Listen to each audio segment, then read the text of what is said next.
Marvel. Just saying the name conjures up images of mighty heroes, epic battles, and a whole lot of spandex. But this pop culture juggernaut had incredibly humble beginnings. We're talking about a company that was once on the verge of complete collapse, staring down the barrel of bankruptcy. Now, they're a multi-billion-dollar behemoth, a titan of entertainment that has reshaped how Hollywood makes movies. This, my friends, is the story of how a bunch of comic book characters went from the pulpy pages of your childhood to becoming the biggest thing in entertainment. Buckle up. We begin our tale back in 1939, a time when superheroes were still finding their footing. That's when Timely Comics, the precursor to Marvel, published its first issue. They struck gold quickly with characters like the Human Torch and Captain America. These early creations tapped into something primal, providing an escape during the uncertainty of World War II. Readers couldn't get enough of these colorful champions who fought for truth, justice, and the American way. It was a recipe for success. But as the decades passed, tastes changed. The Cold War cast a long shadow. Superheroes went through a bit of an existential crisis. Timely Comics became Atlas Comics, trying on different genres like horror and romance for size. Yet those early superheroes, they never truly went away. They were just waiting, lurking in the shadows, waiting for the right time to make their grand re-entrance. And oh boy, did that time come. The 1960s marked a renaissance for Marvel. Under the creative genius of Stan Lee, Jack Kirby, and Steve Ditko, Marvel introduced a new wave of superheroes who were more relatable, more human. Characters like Spider-Man, the X-Men, and the Fantastic Four weren't just fighting villains, they were dealing with personal issues, societal problems, and moral dilemmas.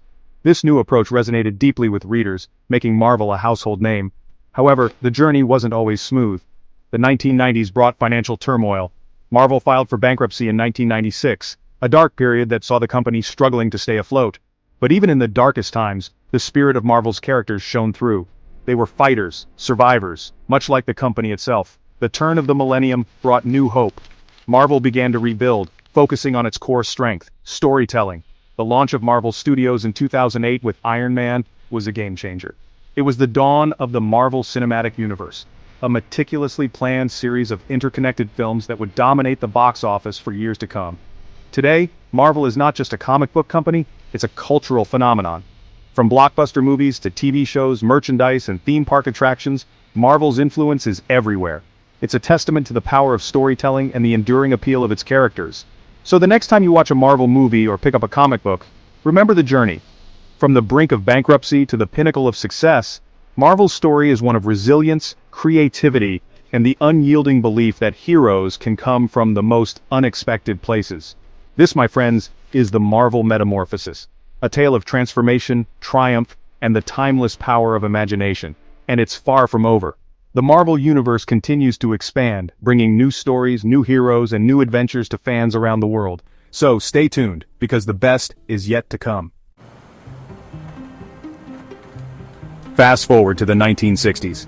The world was in a state of flux, recovering from the aftermath of World War II and the Korean War. People were looking for hope, for inspiration, and for heroes who could help them make sense of a rapidly changing world. The world was ready for heroes again, but not just any heroes. They needed champions who could reflect the complexities of modern life, who could embody the struggles and triumphs of the everyday person. These weren't your dad's do-gooders. Gone were the days of infallible, godlike figures who could do no wrong. The new era demanded something more nuanced, more human. Marvel, now under the guidance of Stan Lee and a team of legendary artists like Jack Kirby and Steve Ditko, was ready to meet this demand head-on. They crafted stories that were not just about superpowers, but about the people behind those powers. They ushered in a new era of relatable heroes. These characters had real problems, real emotions, and real lives. They were people first, superheroes second. These weren't perfect gods among men. They were flawed, just like us. They had anxieties, fears, and doubts. They made mistakes and learned from them. These were characters with flaws, anxieties, and problems we could all recognize. Spider-Man, the Fantastic Four, the X-Men, these weren't just characters, they were mirrors reflecting our own lives and struggles. They weren't just characters, they were reflections of ourselves. They dealt with issues that were all too familiar to us, making them more than just entertainment. They were reflections of ourselves. They grappled with real-world issues. Prejudice, social isolation, the pressures of family. It was revolutionary. For the first time, readers saw themselves in the pages of comic books.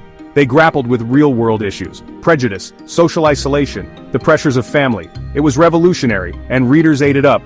The stories were compelling, the characters were relatable, and the art was groundbreaking. And readers ate it up.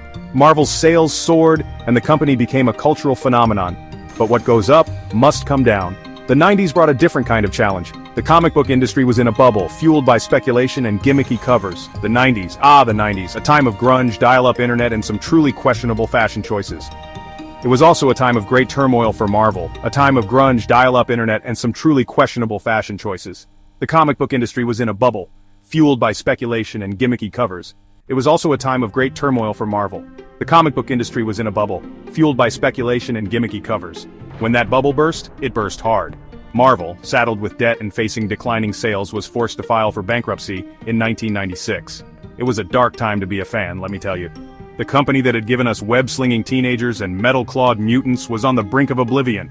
Was forced to file for bankruptcy in 1996. It was a dark time to be a fan, let me tell you. The company that had given us web-slinging teenagers and metal-clawed mutants was on the brink of oblivion. Something had to change, and change it did. The company that had given us web-slinging teenagers and metal-clawed mutants was on the brink of oblivion. Something had to change, and change it did. Marvel would rise from the ashes, but that's a story for another chapter. Now, any business person worth their salt will tell you that when your company is on the ropes, the last thing you should do is start making risky investments. It's a time to tighten the belt, cut costs, and play it safe. But sometimes playing it safe can be the riskiest move of all. Well, Marvel clearly didn't get that memo because they decided to do just that. They chose to take a leap of faith, a daring plunge into the unknown. It was a move that would either make or break them. Enter Marvel Studios. A bold, some might even say reckless, move to take control of their own destiny. This wasn't just a business decision, it was a statement. Marvel was ready to bet everything on their belief in their characters and stories. See, for years, Marvel had been licensing out their characters to Hollywood studios with mixed results. They had seen their beloved heroes brought to life on the big screen, but not always in the way they had envisioned. Some were good, looking at you, Spider-Man 2, but others were, well, let's just say they haven't aged particularly well. The inconsistency was frustrating for both the creators and the fans. Marvel was tired of other people playing with their toys and, frankly, not always playing nice. They wanted to take back control to ensure that their characters were treated with the respect and care they deserved. So, they took a gamble. They decided to finance their own superhero movies, putting up the collateral themselves. This was a monumental decision, one that would require immense resources and unwavering confidence. It was a huge risk, especially considering the state of their finances. Marvel was not in a position to absorb a major loss. If these movies failed, it could spell the end for the company. If these movies tanked, Marvel would be sunk. But they had a secret weapon, Kevin Feige. Feige was not just a producer, he was a true believer in the Marvel universe. Feige, a longtime comic book fan, had a vision for a different kind of superhero movie. He wanted to create films that stayed true to the essence of the characters, while also pushing the boundaries of what a superhero movie could be. One that respected the source material while appealing to a wider audience. Feige's vision was ambitious, but it was exactly what Marvel needed. It was a new dawn for the studio, a chance to redefine the superhero genre and create a legacy that would endure for generations.